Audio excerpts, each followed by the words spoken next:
Welcome back into Talking Fitchburg. Joined is your city assessor, Chris Leitz. Chris, welcome back to the show. How are you doing this reevaluation assessment year?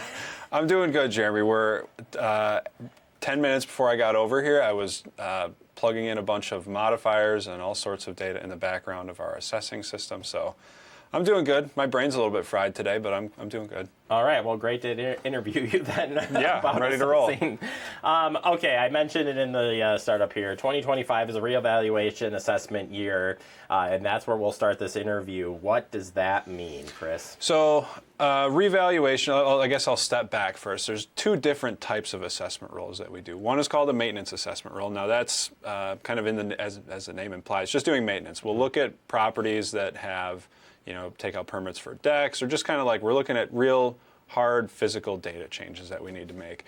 In a revaluation year, we do all that same work, but also do some market level analysis. So we'll look at sales on a citywide basis and a neighborhood basis. So to put it simply, in a maintenance assessment role, the only assessments that change are typically going to be those that have a physical data change, versus in a revaluation year, pretty much everybody's assessments change. So we just did one last year for 2024, so hopefully that's a little bit fresh in everybody's memory, but we'll do one again this year for 2025. So to sum it up here, during a reevaluation year, you're really looking at every single property. And when I say look at every single property, what is look at every single property mean? Sure. So we do what's called mass appraisal. Now, if you've ever bought a home before or anything like that, you probably had an appraisal on your specific property. That's kind of what we do, except we do it, we have 10,000-ish parcels here in the city that we're responsible for. We don't have the time or resources to do a individual property appraisal for every single property. So what we do, we have, physical data, so square footage, bathroom, bedroom counts, all that kind of stuff. And then we group properties into neighborhoods where we look at neighborhood level sales. And what we do is we say, well, where are most of our assessments in this neighborhood compared to where the sales prices are? So it's a little bit more involved, obviously, but yeah. Does that answer the question? It answers the question. Wonderful. Moving to maybe some generalized questions. You mentioned that it's back-to-back. First, why the back-to-back? Sure. And also, moving forward, what is the potential outlook? Although, Sure. Can change. It could change, sure. So the reason we're doing them back-to-back is kind of twofold, I would say. So first and foremost, our clerk's department, who handles elections and a host of other things, they kind of run what's called board of review. So that's kind of the formal appeals process. If you really disagree with your assessment, you can take it to board of review. And Tracy and her team coordinate all that. So there's a lot of work that goes into that. And as you know, as most people know, there's elections every year, but particularly even-numbered years, so last year, 2024, and then again in 2026, there's a lot of elections. There's presidential, congressional, governor's races, all sorts of stuff. So really, there's a lot of work that Tracy's team ends up having to do around board of review, elections, and all that. And so that's one piece of it. So we want to, work more efficiently both amongst our department and cross-functionally with their department.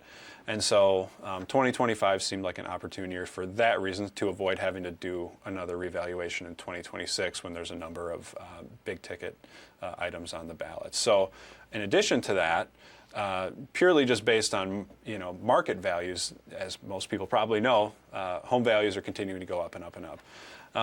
And so there's some guidance from the Department of Revenue that if your level of assessment, or I kind of referenced it earlier, where the average assessment is in comparison to the sale price, if it falls out of this kind of 90 to 110% threshold of market value, they recommend you do them. You don't inherently have to do them if you fall out of there, but you do have to be in that threshold once every 5 years, essentially. So it's a little bit technical, but there's kind of two reasons, and those are at staffing capabilities, and then also just purely based on the numbers. So I also think it's important to explain. So this has been a very crazy market. Yes. And very unique, to me anyways. Homeowner, disclose I'm a homeowner. Sure. So I'm going to go with this, that things are just skyrocketing as far as home values go, which you're like, home buyer, your home, you're like, yay. Yeah. Assessing, you're like, wait. So I think the common question that I'm suspecting is my assessment goes up, does that mean I'm going to pay more taxes?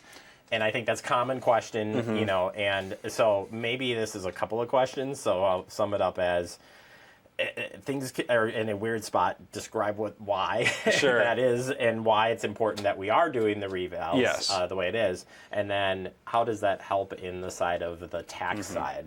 Sure. So I'll try and summarize it as best as I can. So assessments precede, I guess is the word, the budget and the tax process. So they exist more or less independent of one another in some way, in the sense that assessments don't influence the budget, on a one-to-one basis. So the Misty and her team in the finance department, they're only limited as to what they can change their budget by each year. And so just because assessments go up, say in this case, I don't know what it is, 10, 20%, whatever it ends up being year over year, that doesn't mean that the city or any of the other taxing jurisdictions get to increase their budget at that same pace. So the general, I will caveat that as heavily as I can, the general rule of thumb is that if you go up consistent with the average home, so say the average home goes up, 15% or whatever it is, and you go up 15%, typically you're not going to notice a real change in your tax bill. The opposite of that, if you go up way more than the average, say the average change in home is 15%, and you go up 50%, you'll see a tax increase. Still, again, though, it's not going to be that 35% jump. It's not a one-to-one ratio. So, and I guess a side example of that is in a revaluation. If you go up less than that average, say the average is 15, and you go up 5%, you're actually likely to see probably somewhat of a tax decrease. So, the goal of a revaluation isn't to increase taxes or anything like that. It's really just to bring everybody up to market value and then kind of redistribute who pays what based on their current market value. That was going to be my next question. Is we're really talking about here is everybody's fair share of how much you're going to pay for your. Right. So it's important to continue to do the assessment because we have a lot of new housing coming in. We have a lot. So you want to split this across everybody fairly, right? I mean, ultimately, that's what we're doing here. Exactly.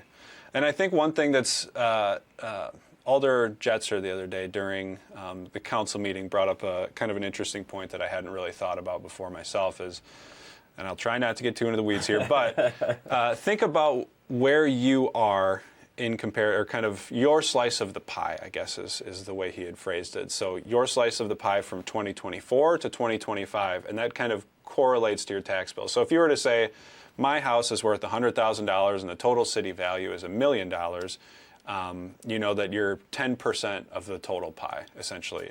Versus if you say year 2, your house is suddenly worth $200,000 and the total city value is $2 million, then your slice of the pie still at that point is only 10%. So that's a little bit complicated. I know it can be kind of abstract, but it's another way of saying it, though. Again, you're taking your piece, and you want your piece and everybody's piece to be fair across the board. So you don't want to be here where your neighbor may be paying different or blah blah blah. It does lead me into my next question. Sure. And that it is like you have a row of houses and you're reevaluating, and for some reason my house, it just seems like it's the biggest assessment. Chris, what are you doing?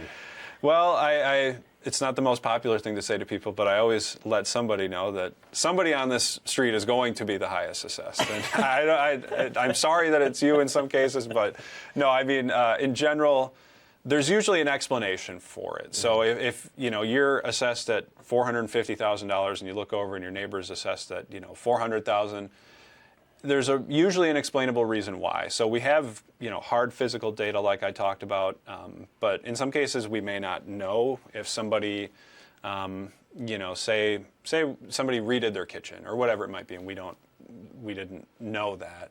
That would be one explanation for it. In which case we'll go visit them later on. But it's like I said, usually there's a piece of data that we can point to and say, oh, here's why. And if not, then maybe there's an error. It could be an error on your property. So please let us know. Come in during open book. Come talk to us. That's why we're here. And we'll get stuff corrected as we can. Another common question that you told me that comes up is somebody who's not made any changes to their home whatsoever, and they're like, hey, my assessment went up. Yeah. What's going on here? Sure. Very simply, I would say in that case, it's just supply and demand as part of it, and just increased marketability of residential real estate and commercial for that matter. Especially with like residential homes, we get that question a lot, and it just happens to be that the value of things may increase independently of you not doing anything. There was a while back in, the 2000s where things probably weren't growing at the pace that they are now, so you wouldn't have noticed much difference in your market value year over year.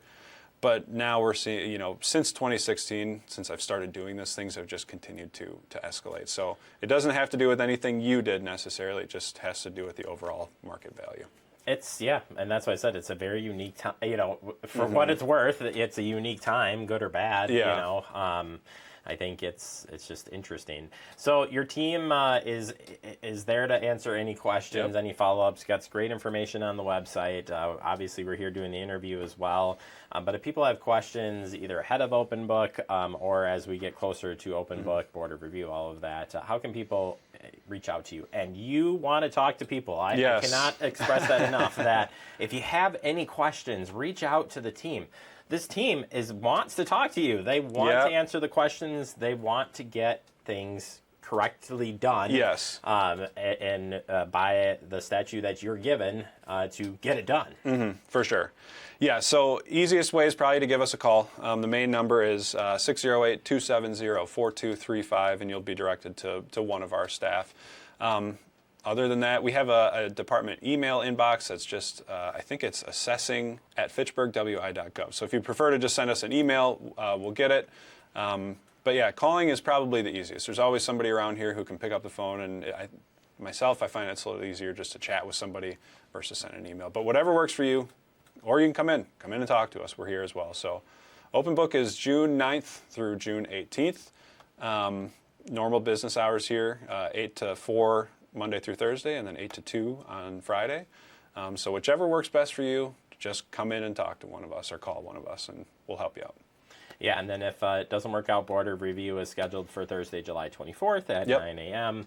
And you can talk to the Clerk's Department about filling out the correct paperwork to move that forward. But again, start with the assessor. Yes. And they'll help you. And if you could suggest maybe go to Board of Review, right? Yes. I think it's kind of interesting. I don't think people would know that.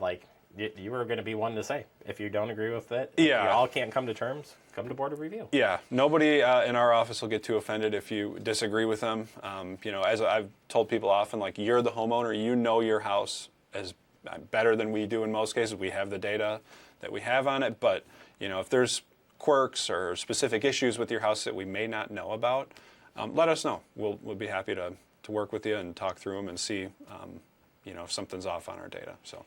All right, Chris, always a pleasure to have you on, and we'll check back in with you here next year. Now we'll get you in before. We'll sooner than that, yeah. Yeah, we're going to have our annual. Now we've set it up. Our annual discussion with Misty. So we're going to bring you two back together. Perfect. Big interview last year, and if you haven't, you can check that out too. That was probably one of the best and way over my head interviews. Now it was really good to get you both in the same space. Yeah. So nevertheless, thank you so much. Thanks, Jeremy.